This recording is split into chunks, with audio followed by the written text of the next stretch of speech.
Heavenly Father, we do thank you this day. Lord, every day we thank you for all the many blessings that you have bestowed upon us. Father, help us to realize and just grasp the greatness of all that you have done for us. Lord, the very air that we breathe, Lord, family, friends, Lord, just the beauty of nature. Lord, so much that you have given to us, a home in heaven. Christian brothers and sisters, Father, I thank you. Lord, I am blessed. We are blessed here today. Father, I pray that in this service that you will be high and lifted up. Be with those, oh God, that are not here today. Lord, as they gather with family and friends, oh God, I pray that you'll just be at the center of their conversation, and may we ever realize how great we have it in you today. Lord, so just be in this service, for we ask it in your name. Amen. Amen. When upon life's billows you are tempest tossed, when you are discouraged, thinking all is lost, count your many blessings, give them one by one, and it will surprise you what the Lord has done. Count your blessings, take them one by one, count your blessings, see what God has done. Count your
We're going to be looking at 1 Thessalonians.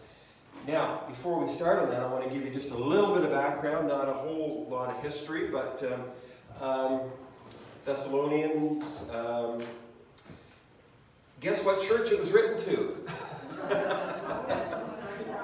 There you go, the Church of Thessalonica. Yes, absolutely. And, okay, a little background. And it's always good, again, I always try to say this, whenever you're reading a portion of Scripture, to sort of see what the background is, why the writer is writing it. And, again, I think it helps. I think it really does. So this was written to encourage new Christians who were going through trials. Persecution. Can't imagine what the persecution was. In fact, as I was looking at this book was written just a few years after Jesus died. In fact, I think it would probably be less than 20 years after Jesus had died and rose from the grave. So this book is relatively new Christians, and they're going through trials. There was persecution. In fact, Paul, in kind of a timeline of Paul's life, had to leave 2 different cities because of persecution. So we're not talking about just, you funny-looking Christians, ha ha ha. I mean, we're talking about persecution that made people have to flee, or even in some cases, some died for the faith. So we're talking about strong persecution. And being a new Christian, this would be a problem, so Paul writes to encourage them. It's also written to give instruction concerning godly living, which is always good. God's ways are always best, and he wants us to abide by them, not just because he's a tyrant. He's not a tyrant, he's a loving father. His way is always best. He also talks about, I never realized this until I studied it, how many chapters are in 1 Thessalonians? Anyone want to make a stab at it? They're looking? 5. At the end of every one of those chapters, there's a reference to the Lord's return. I never knew that, so that's kind of interesting. That's kind of trivia stuff that I just find interesting. So it is a lot about the Lord's return. So this is a book that is, again, to encourage, to teach, and to highlight that this same Jesus that you have seen descending is going to ascend back and return and take us home to be with him. So that's a blessed hope that we have. In this little book, Paul gives us 3 commands that are also almost to the point of a TV show that used to be really, really, really, really old, a long time ago. Anybody ever remember Mission Impossible? Yes. Okay, we heard the music and we heard the bomb go off from the tape. Okay, we all know that shows that we watch way too much television. But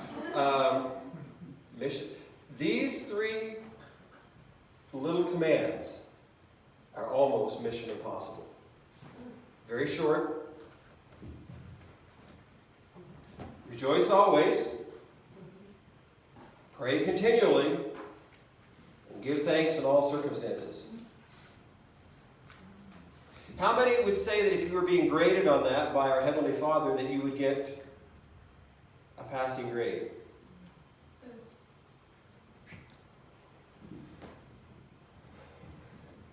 I always thought getting by was good enough. If you, when I was in school, 60 was the passing grade. I don't know, anybody else remember that when 60 was the passing grade?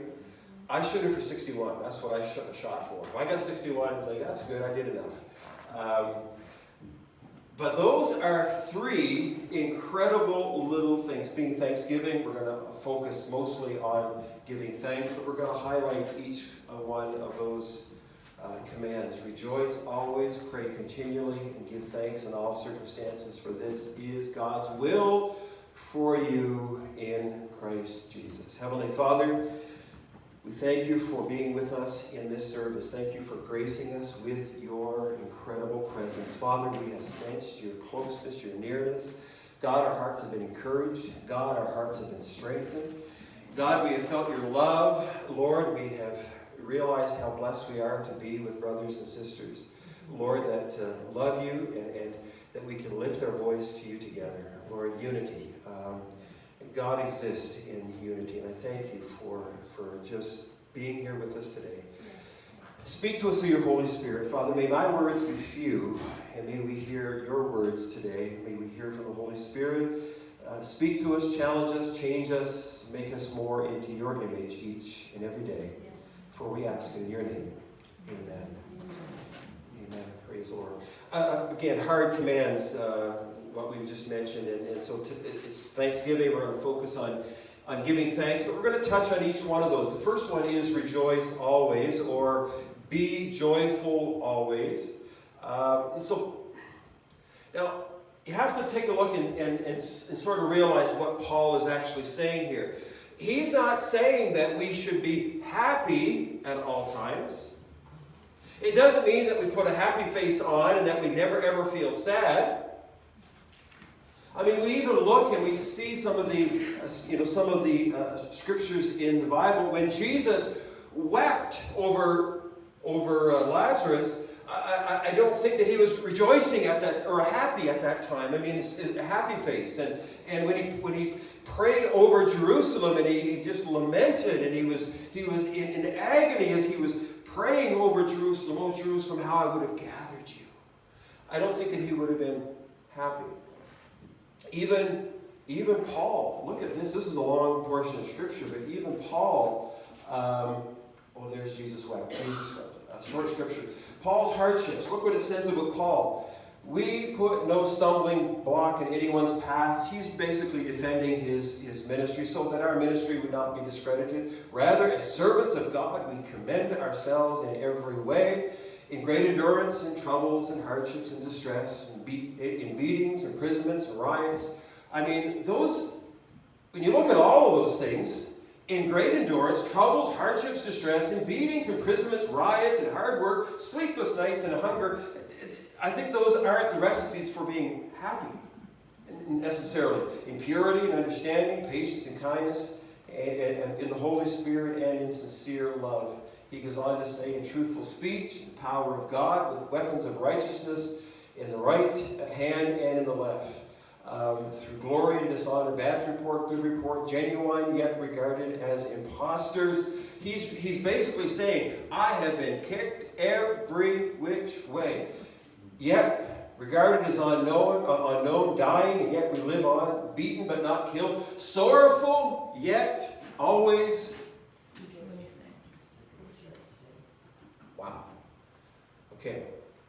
Rejoice always. Paul is writing to new believers that were suffering persecution because of their faith. Rejoice. What's it say here? Let's go back. Rejoice in the Lord always. And again I say, rejoice. The rejoicing comes in the Lord. That's where it's at. This is what this is all talking about. And so Paul, as he's writing to these new Christians and going through incredible difficulties, we can find our joy in and through the Lord.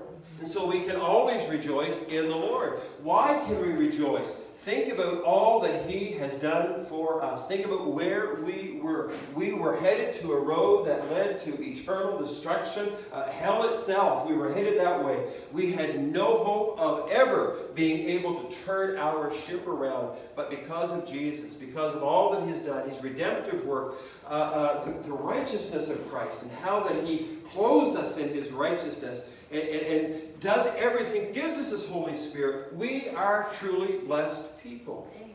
We have heaven as our destination. Yes. How can we not? Listen, we don't have a guarantee of tomorrow. Right. We really don't. And so all the stuff, all the things that we have, if that's what our joy is, guess what? That's all heaven and earth. Pass away. It's all going to go. And to know that our name is written down in the Lamb's Book of Life, that our sins are forgiven, that our Heavenly Father loves us, he knows our names. Yes. He meets with us on October the 9th, hallelujah, here in Liverpool. Yes. Hallelujah. Yes. How can we but not joy? We have joy in that. Praise the Lord. He answers our prayers. The favor of God, absolutely. And it all comes as we focus on the Lord. I can focus about all the negative stuff. And I was telling somebody, actually I was telling Heather today, I am the pessimist and Barb's the optimist. Okay, here's a conversation that we will have. Oh, does that sound like me? Okay, yeah.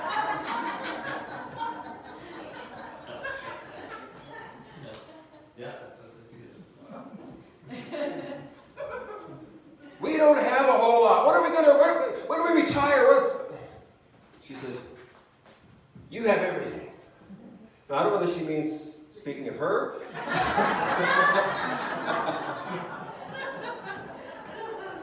Okay. But we are blessed. We are. So much. So much. He's given us everything that we need. We truly can rejoice. And so that really helps me. It really does. I am thankful for that. There's times I need a good kick. But yes, we can rejoice because our rejoicing is in the Lord. Rejoice in the Lord always. And it's amazing. It's not just the stuff that we have. Okay, secondly, pray continually. Now, pray without ceasing.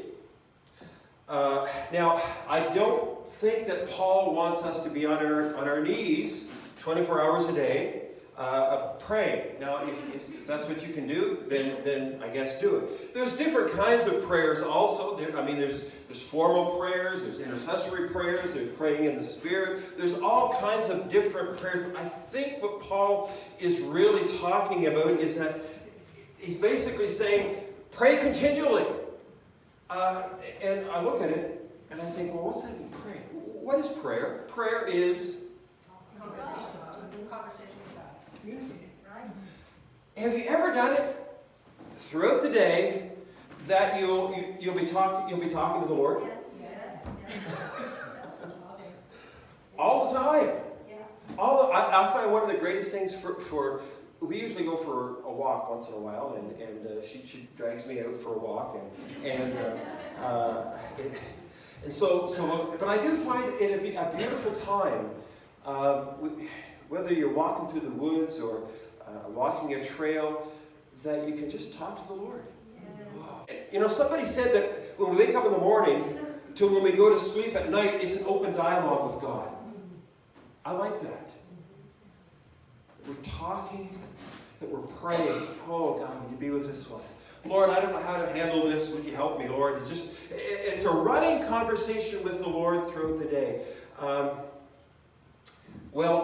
And this would have been, think about it, this church, the Thessalonian people, this would have been vital for them. Paul is writing saying, guys, I know you're going through trouble. I had to actually flee there. I didn't feel safe, and I know that you're there. You're stuck there. Wow, it must be tough, but I want you to know something, that you can pray continually. Keep in communication with the Father. You'll be sustained and kept in that, and God hears and answers our prayers. This would have been, obvious information, but just something to remind this new church, new Christians, what to do. Now, let's go to the last one. Give thanks in all circumstances, for this is God's will for you in Christ Jesus. Giving thanks. Paul is telling us that in every circumstance of life that we are to be thankful. Now, how many of you know that it's very easy to be thankful when good things are happening to you? Yep. Absolutely. And nothing wrong with that. And I love testimonies where God has blessed us, and He has, where God's presence has been around us, and we have just felt the favor of the Lord upon us. Those things are like, wow, thank you, Lord. But what about in the difficult situations? What do you do? Look what it says here for the wording here. Give thanks in all circumstances. Paul doesn't say give thanks for all circumstances. Yeah, makes a big difference. Oh Lord, I am thankful that my car broke down today. No, I'm not saying thankful for that. But in that situation, I can say, well, thank you, Lord. At least I have a vehicle. And it can get fixed. But we're thankful in the circumstance, not necessarily for the situation. So, what should we be thankful for? Well, we can be thankful for God is good. He is so good to us. He watches over us, as close as the mention of his. He has redeemed us. He's bought us back. Can you imagine that? Bought us back. We who were sinners, praise the Lord. Jesus died for us while we were still sinners. Redeemed us, purchased us. He loves us, gives us good gifts, shows us mercy. There is so many, many other reasons. But the main reason why we do this, look what it says. For this is God's will for you. How many times in Bible school, I want to know what God's will for my life is. And what does God want me to go into full-time ministry? Does God want me to be a youth pastor? Does God want me to be a great singer? Okay, Lord didn't answer that one. But what is God's will for my life? In fact, one of the books that we had to buy, we bought was Decision Making in the Will of God. Giving thanks in all circumstances, God's will for your life. Wow. That's God's will for you, for me. God designed us to be joyful people. Really, He did. Think about the story in the Bible where the 12 spies went out, the 10 that came back with a negative report. I mean, what were they doing, really? They were exaggerating the problem. They were spreading negativity to other people. And because it really infiltrated the whole camp, and it brought fear, produced doubt. Well, being thankful is just the opposite. It highlights, it magnifies how great God is. It brings hope into dead situations. It takes that fear and produces life. It takes that negativity and makes it positive again. And it's just such a dramatic change. Let me give you another scripture here. This is Paul, and he's writing, I don't know how long this is. Look what he says here. Rejoice in the Lord always. I will say again, rejoice.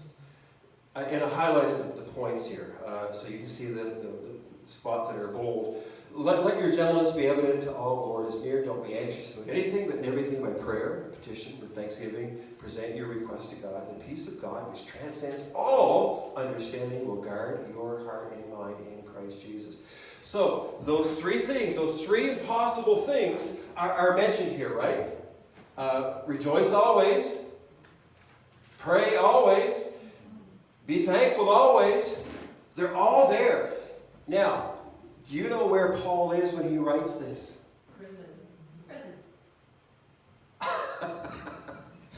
If I was in prison and I was writing the letter, I would say, please help, get me out of here.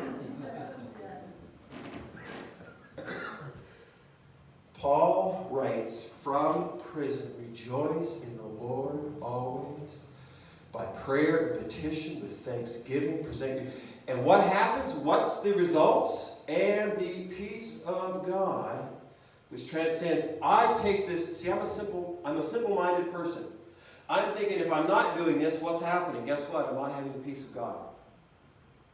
If I'm not rejoicing in the Lord, if I'm not praying, if I'm not a thankful person, if I am a person, what's the opposite of rejoicing? If I'm grumbling and complaining, what's the opposite of praying? Well, if I'm not in communication with God, what's not being thankful? Ungrateful.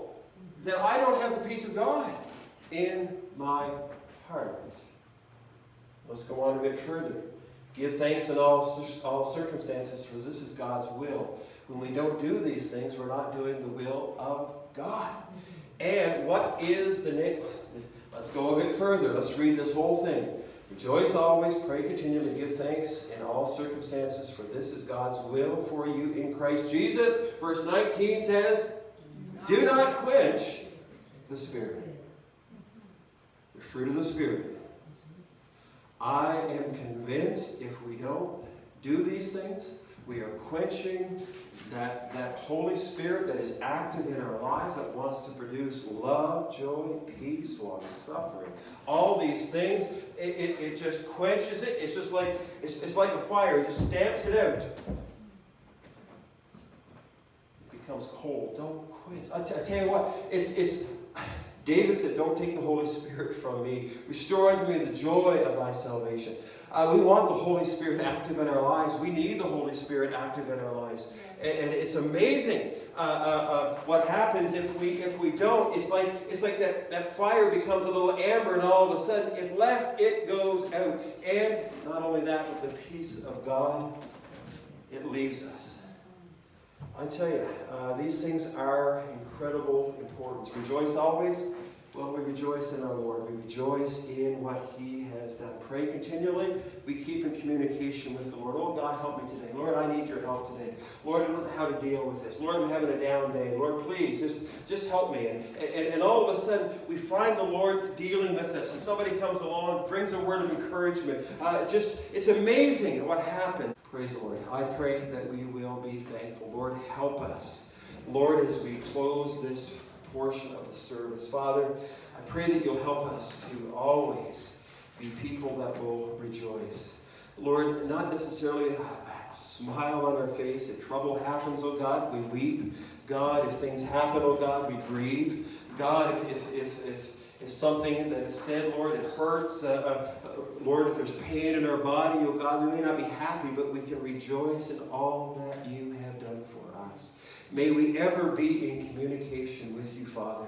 May we pray, oh God. May we pray for the needs that we have, oh God. May we pray for others, oh God. May we just be in communication with you, oh God. And may we always have a heart of thanksgiving. Count your blessings. Help us, Lord, to be able to count our blessings even in the midst of strife. May we be able to say, it is well with my soul. I may be in the valley, but it is well with my soul. Praise the Lord. My name is written down in the Lamb's Book of Life. Hallelujah. Hallelujah. God, you've got a plan and a purpose for me. You have not abandoned me. You have not forsaken me. You are there. You love me. Oh, I am so thankful for my Heavenly Father. Thank you, Lord. Oh, God, if we're struggling in any of these areas, God, speak to us through your Holy Spirit. May we determine, Lord, these are choices that we make. Lord, I can choose to see all the blessings that I have in you. God, I can choose to be in communication with you. God, I can choose to be thankful. Lord, speak to us through your Holy Spirit, I pray. And Lord, you love us. You want to change us. If we give you half a chance, oh God, Lord, you will do amazing things in our hearts and lives. Thank you, Father. Amen.